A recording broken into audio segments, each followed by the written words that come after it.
सोनेरी पडद्यावर हजारो चेहरे झळकले. काही विसरले गेले, काही आठवणीत राहिले. पण एक चेहरा असा आहे ज्याने केवळ सौंदर्य नाही तर अभिनय आणि मेहनतीच्या जोरावर संपूर्ण चित्रपट सृष्टीवर अधिराज्य गाजवलं. होय, आपण बोलतोय मुमताज बद्दल. बाल कलाकार म्हणून सुरुवात आणि नंतर बी ग्रेड चित्रपटातून प्रवास करत स्टारडमच्या शिखरापर्यंत पोहोचणारी मुमताज.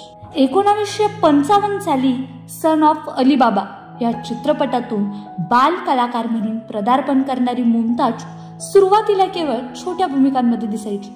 पण तिचं स्वप्न मोठं होतं आणि ते स्वप्न पूर्ण करण्यासाठी ती लढत होती. प्रत्येक फ्रेममध्ये, प्रत्येक भूमिकेत. मुमताज शम्मी कपूरची मोठी चाहती होती. ती त्यांच्या प्रेमात होती हे ती लपवू शकली नाही. इतकंच काय तर शम्मीच्या बहिणीसमोर तिने ही भावना उघडपणे व्यक्त केली होती. पण तिचं आयुष्य फक्त प्रेम कथेपुरतंच मर्यादित नव्हतं. तिच्या अभिनयात एक ताकद होती जी तिचं नशीब लिहून देणारी ठरली. दो रास्ते हा चित्रपट मुमताजसाठी टर्निंग पॉइंट ठरला. राजेश खन्नासोबत तिची सुंदर केमिस्ट्री प्रेक्षकांच्या मनात स्थान मिळवून गेली. या जोडीने नंतर बूंद जो बने मोती, सच्चा झूठा असे अनेक हिट्स दिले.